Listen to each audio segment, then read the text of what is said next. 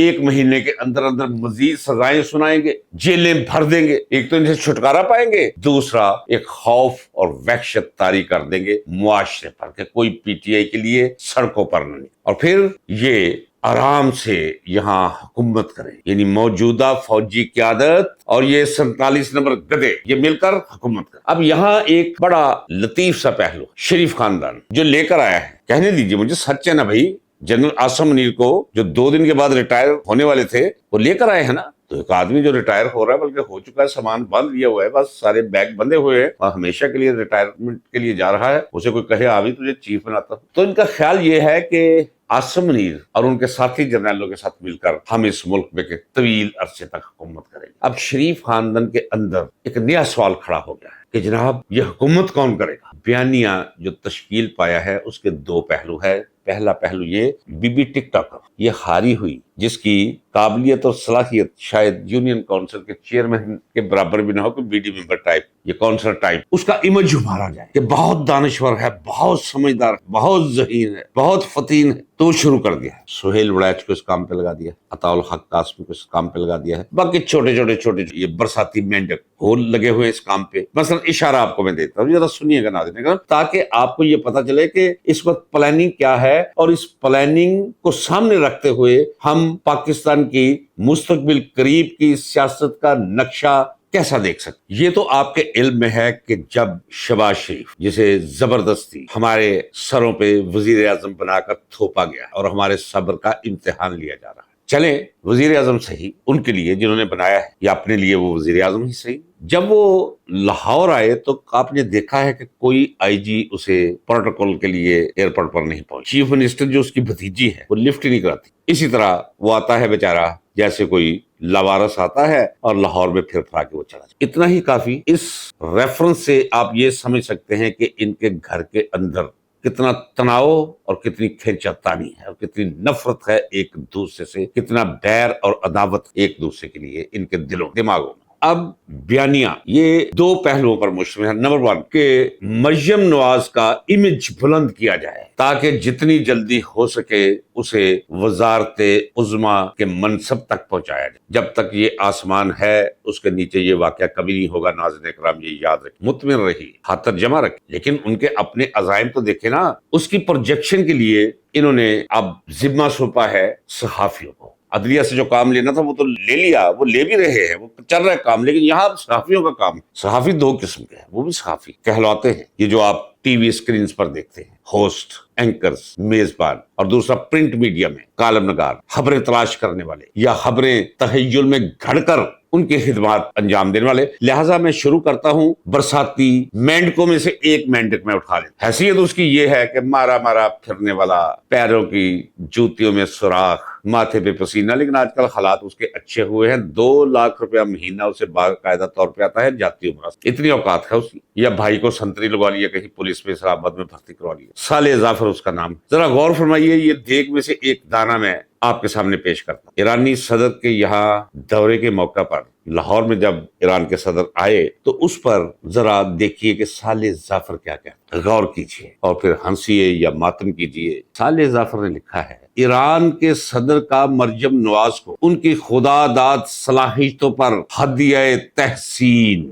مریم نے ایرانی صدر کے ساتھ ابھرتے عالمی منظر نامے پر دور اندیشانہ گفتگو کرا. اندازہ فرمایا مریم نواز اور عالمی سیاست پر دور اندیشانہ گفتگو، اور وہ کون کرے گی؟ مریم نواز۔ آگے چل کر لکھتا ہے صالح ظفر، ایرانی صدر نے مریم نواز کو بین الاقوامی معاملات میں ان کے گہرے شعور پر ہدیہ تبریک پیش کیا اور توقع ظاہر کی کہ پاکستان مریم نواز جیسی قیادت کی موجودگی میں اپنے مستقبل کے حوالے سے مطمئن رہ سکتا ہے۔ یہ میں نے زمین پر رینگنے والے حشرات الارض میں سے ایک کیڑا پکڑا ہے، رینگتا ہوا زمین پر، صحافت کی زمین پر۔ اور اب باجی سہیل وڑیچ کی طرف، وہ کیا کہتا ہے؟ وہ کہتا ہے کہ عمران خان ڈٹ کر نہیں کھڑے، وہ صلح کے لیے تیار ہیں، شرائط پر تیار نہیں، معافی بھی مانگ لیں گے اگر ان کو اقتدار مل جائے۔ وہ کرسی سے نیچے بالکل تیار نہیں، جب تک موجودہ سیٹ اپ ہے کرسی نہیں ملے گی عمران۔ یہ بھی ایک نئے بیانیے کا حصہ ہے۔ میں ذاتی طور پر جانتا ہوں جو لوگ مل کر آئے ہیں عمران، میں ایک ایک سکتہ اس کا بھی گواہ ہوں، میں ایک ایک لفظ اور ایک ایک جملے کا گواہ ہوں، میں دیکھنے کے اس انداز کا گواہ ہوں کہ جب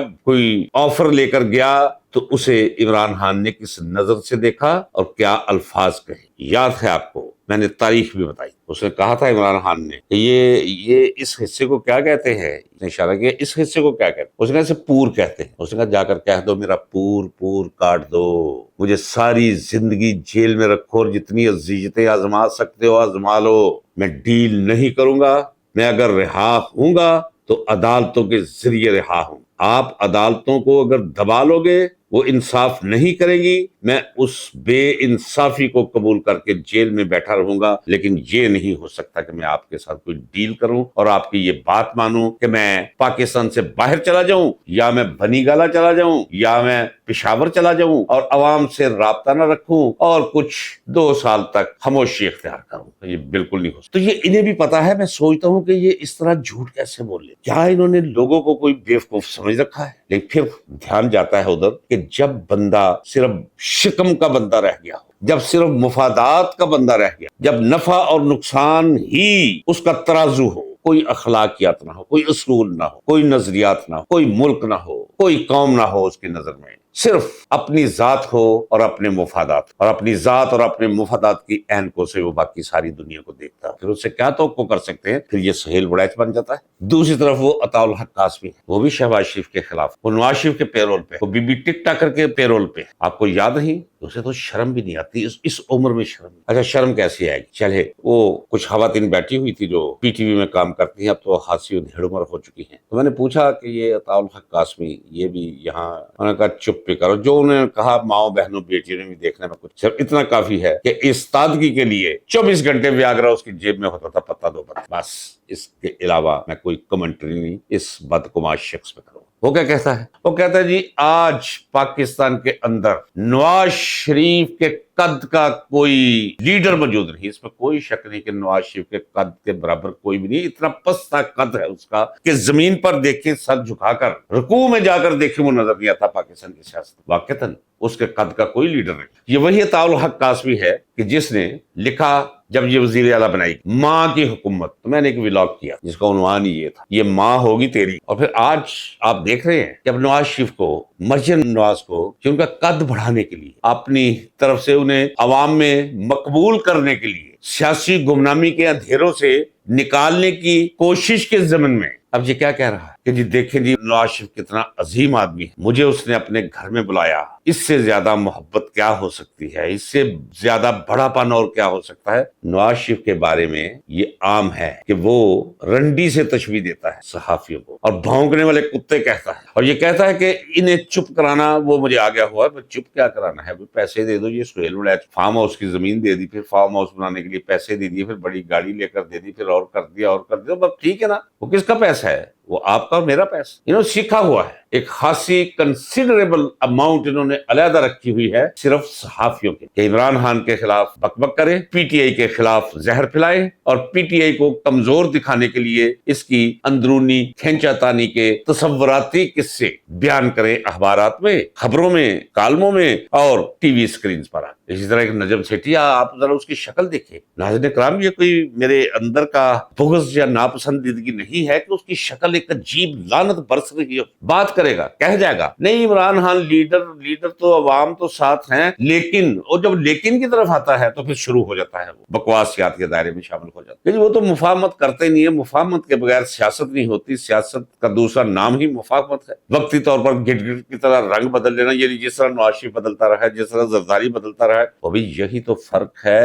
اصل زرداری نواز شریف اور بقیہ لاٹ اور اکیلے عمران خان۔ کبھی آپ نے سنا ہے کہ اس نے کہا کہ میرا دل بیٹھ گیا اور اسے لے گئے ہوں پٹڑے پہ ڈال کے، جس طرح یہ پٹڑوں پہ پڑ جاتے ہیں، جاتے ہی پکڑے جاتے ہیں تو ہسپتالوں میں پہنچ جاتے ہیں، کبھی ہوا ایسے؟ اسے بخار چڑھا ہے، بخار کا اس نے کسی کو نہیں بتایا۔ اتنا عزت مند اور اتنا غیرت مند، اتنا بہادر شخص جس کا نام عمران خان۔ 5 اگست کا کہا ہوا ہے، دنیا باہر نکل آئی، سمندر پار پاکستانی، ہندوستانی، کالے گورے نیلے پیلے سب عمران خان کے لیے سڑکوں پہ نکل آئے ہیں۔ ناظرین نکلیے 5 تاریخ کو، اور 14 تاریخ کے لیے آپ کو ایک کال آئے گی اسپیشل۔ یہ لگے ہوئے ہیں دھوکہ دینے کے لیے، پاکستان کا یہ برا حال کر دیا ہے کہ لوگوں کا ریاست پر سے، پاکستان پر سے یقین ہی اٹھا، اور یہ اب 14 تاریخ کو جشن منائیں گے۔ جشن کس چیز کا مناؤ گے؟ احتجاج ہوگا 14 تاریخ۔ 14 تاریخ پاکستان کی آغاز تحلیق اور تشکیل کا دن ہے۔ اس تشکیل اور اس تحلیق کو یہ 14 اگست بچانے اور محفوظ کرنے کا دن۔ نکلیے گا عمران خان کی آواز پر، اپنے مستقبل کے لیے، اپنی نسلوں کے مستقبل کے لیے اور پاکستان کے مستقبل۔ اجازت دیجیے، ملتے ہیں اگلے ولاگ میں۔ اللہ حافظ، پاکستان پائندہ باد۔